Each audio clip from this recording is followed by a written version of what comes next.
क्या कोई राजा अपने अहंकार के कारण सब कुछ खो सकता है? क्या एक रानी की भक्ति भगवान को धरती पर आने को मजबूर कर सकती है? क्या भगवान स्वयं वेश बदलकर राजा रानी की परीक्षा लेने आते हैं? आज की यह कहानी सिर्फ एक राजा की नहीं, यह कहानी है अहंकार के टूटने की और भक्ति की जीतने की। यह कहानी है राजा हरिवर्धन और रानी सुलोचना की। नमस्कार दोस्तों, कहानी को शुरू करते हैं। बहुत प्राचीन समय की बात है। हिमालय की गोद में बसा था एक भव्य राज्य धर्मपुर। धर्मपुर की प्रजा सुखी थी।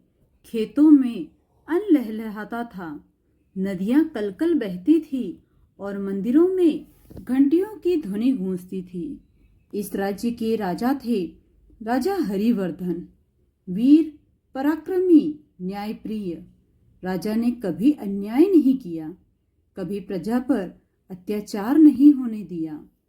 लेकिन उनके हृदय के एक कोने में एक सूक्ष्म अहंकार जन्म ले चुका था। राजा मन ही मन सोचते, यह राज्य मेरी बुद्धि से चलता है, मेरे पराक्रम से सुरक्षित है, मेरे निर्णयों से समृद्ध है। वे ईश्वर को मानते तो थे, पर आवश्यक नहीं समझते थे। उनके लिए भगवान सिर्फ मंदिर तक सीमित थे। राजा की पत्नी थी रानी सुलोचना, सौम्य, शांत, करुणामय। उनके चेहरे पर एक दिव्य तेज था। रानी प्रतिदिन प्रातः ब्रह्म मुहूर्त में उठती, स्नान करती और मंदिर में दीप जलाती। उनके होठों पर सदा एक ही नाम रहता, नारायण नारायण। रानी मानती थी राजा भी ईश्वर की कृपा से ही राजा है और रानी भी उसी की दासी। एक दिन राजसभा में बड़े बड़े विद्वानों का शास्त्रार्थ हुआ। विषय था, मनुष्य का भाग्य किससे चलता है? राजा बोले, पुरुषार्थ से। जो कर्म करता है वही फल पाता है। रानी ने शांत स्वर में कहा, पर कर्म सफल हो इसके लिए ईश्वर की कृपा आवश्यक है। राजा हंस पड़े, यदि मैं चाहूं तो बिना भगवान के भी राज्य चला सकता हूं। यही वाक्य ईश्वर की परीक्षा का कारण बन गया। उसी रात वैकुंठ में भगवान विष्णु बोले, हे शिवशंकर, चलो धरती पर चले। भक्ति और अहंकार का अंतर दिखाना चाहिए। महादेव मुस्कुराए, जहां अहंकार है वहां लीला आवश्यक है। अगले ही दिन धर्मपुर में अनहोनी होने लगी। वर्षा रुक गई, नदियां सूखने लगी, फसलें जलने लगी। राजा ने उपाय किए, यज्ञ, दान, कर्म में छूट, लेकिन सब निष्फल रहा। धीरे धीरे खजाना खाली होने लगा। प्रजा में असंतोष फैल गया। पड़ोसी राज्य ने आक्रमण कर दिया। राजा हरिवर्धन युद्ध में उतरे, लेकिन इस बार भाग्य साथ नहीं था। राजा पराजित हुए, उन्हें बंदी बना लिया गया। अब राजा हरिवर्धन शत्रु राज्य की कारागार में बंद थे।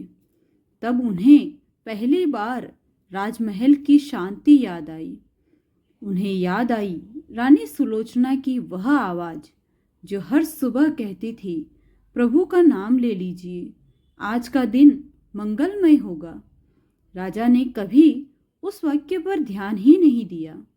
अब अंधेरी कोठरी में राजा बैठा पत्थर की दीवारों से बात करता था। रात गहरी थी, चारों ओर सन्नाटा। राजा हरिवर्धन लोहे की जंजीरों को देख रहे थे। वे बुदबुदाए, मैं राजा था, मेरे एक आदेश से हजारों सिर झुक जाते थे, तो फिर आज मैं इतना असहाय क्यों हूं? उसी क्षण उनकी आंखों से आंसू बह निकले। यह आंसू हार के नहीं थे, यह आंसू थे अहंकार के टूटने के। राजा ने पहली बार सच्चे हृदय से कहा, हे ईश्वर, यदि आप हैं तो मैं हार मानता हूँ। अब सब कुछ आपका है। धर्मपुर में हालात और बिगड़ चुके थे। अनाज समाप्त हो गया, बच्चे भूखे सोने लगे, मंदिरों में दीप बुझने लगे। प्रजा कहने लगी, राजा ने स्वयं को भगवान समझ लिया था, इसलिए भगवान रूठ गए। जब यह समाचार रानी सुलोचना तक पहुंचा तो उनका हृदय कांप उठा। उन्होंने महल की खिड़की से राज्य की ओर देखा। उन्होंने देखा भूखी आंखें, थके चेहरे और टूटी आशाएं। रानी ने उसी क्षण अपने सारे आभूषण उतार दिए। उन्होंने कहा, जब प्रजा दुखी है तो रानी का श्रृंगार पाप है। उन्होंने राजमहल छोड़ा और वन की ओर प्रस्थान किया। वन का मार्ग कठिन था। नंगे पांव कांटों पर चलना, भूख और प्यास सहना, रातों को खुले आकाश में सोना। लेकिन रानी के चेहरे पर कोई भय नहीं था। उनके होठों पर सिर्फ एक ही नाम था, नारायण नारायण। हर कदम पर उनकी भक्ति गहरी होती गई। दिन बीतते गए। रानी ने अन्न त्याग दिया, केवल जल पर जीवन बिताया। एक दिन अग्नि वर्षा हुई, सूर्य आग उगलने लगा। देवताओं ने कहा, यह स्त्री साधारण नहीं है, इसकी भक्ति धरती को हिला रही है। एक शाम जब रानी ध्यान में थी, एक वृद्ध ब्राह्मण आए।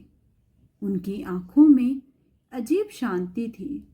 उन्होंने कहा, पुत्री, इतना कष्ट क्यों? रानी ने उत्तर दिया, जब तक राजा का अहंकार नहीं टूटेगा तब तक राज्य नहीं बचेगा। ब्राह्मण बोले, यदि तुम्हें सब मिल जाए तो क्या तुम सब त्याग दोगी? रानी बोली, यदि प्रभु मिल जाए तो संसार त्यागने में क्या हानि। आकाश में दिव्य प्रकाश फैल गया, चारों दिशाएं उज्जवल हो उठी। वृद्ध ब्राह्मण धीरे धीरे भगवान विष्णु में परिवर्तित हो गए। भगवान बोले, रानी सुलोचना, तुम्हारी भक्ति सिंहासन से बड़ी है। रानी भूमि पर गिर गई। भगवान ने कहा, राजा का अहंकार अब टूट चुका है। कल सूर्योदय के साथ सब बदल जाएगा। अगली सुबह कारागार के द्वार खुल गए। राजा मुक्त हो गए। शत्रु राजा रोग से गिर पड़ा। बिना युद्ध राज्य वापस मिल गया। उसी समय धर्मपुर में मूसलाधार वर्षा हुई। धरती रो पड़ी, खुशी के आंसू। राजा हरिवर्धन रानी के चरणों में गिर पड़े। उन्होंने कहा, आज मुझे राजा नहीं सेवक बना दीजिए। रानी की आंखों में आंसू थे, पर वह आंसू कृतज्ञता के थे। राजा हरिवर्धन और रानी सुलोचना पुनः धर्मपुर लौट आए थे। नगर की गलियों में फूलों की वर्षा हो रही थी, घंटियां बज रही थी, पर राजा का सिर झुका हुआ था। वह वही राजा था जो कभी गर्व से चलता था। अब उसके चरण धरती को स्पर्श करते थे। रात सभा लगी। राजा सिंहासन पर बैठे, पर उनकी आंखों में अब सिंहासन का मोह नहीं था। उन्होंने पहली बार पूरी प्रजा के सामने कहा, मैंने स्वयं को ईश्वर से ऊपर समझ लिया था। यही मेरा सबसे बड़ा अपराध था। सभा में सन्नाटा छा गया।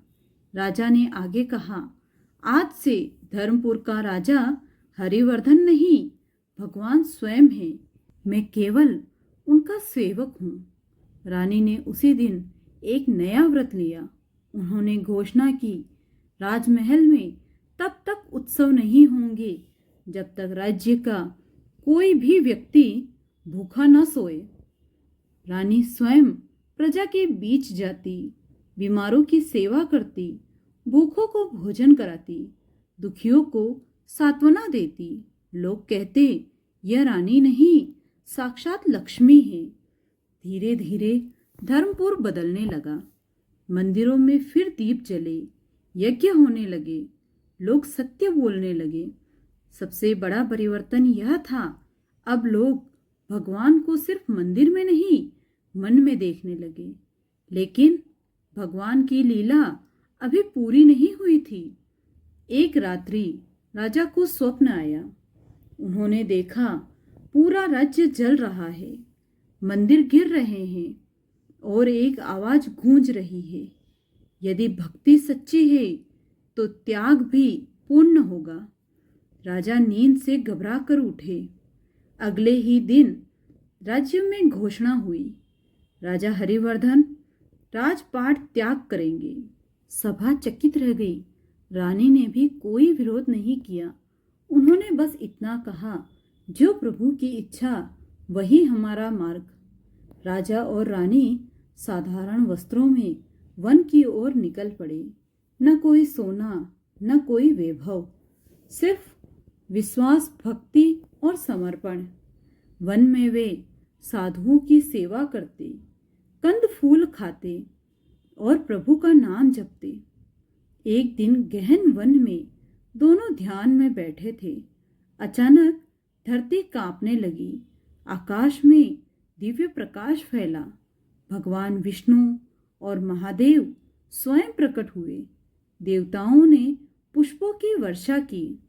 भगवान विष्णु बोले, राजा हरिवर्धन, अब तुम्हारा अहंकार पूरी तरह नष्ट हो चुका है। महादेव बोले, और रानी सुलोचना, तुम्हारी भक्ति युगों तक पूजी जाएगी।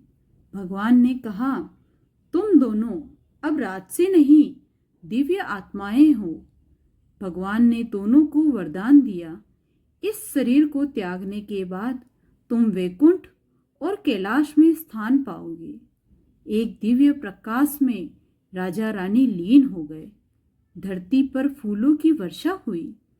धर्मपुर राज्य आज भी इतिहास में एक उदाहरण है, जहां राजा ने सिंहासन त्याग कर ईश्वर को पाया और जहां एक रानी की भक्ति ने भगवान को धरती पर उतार दिया।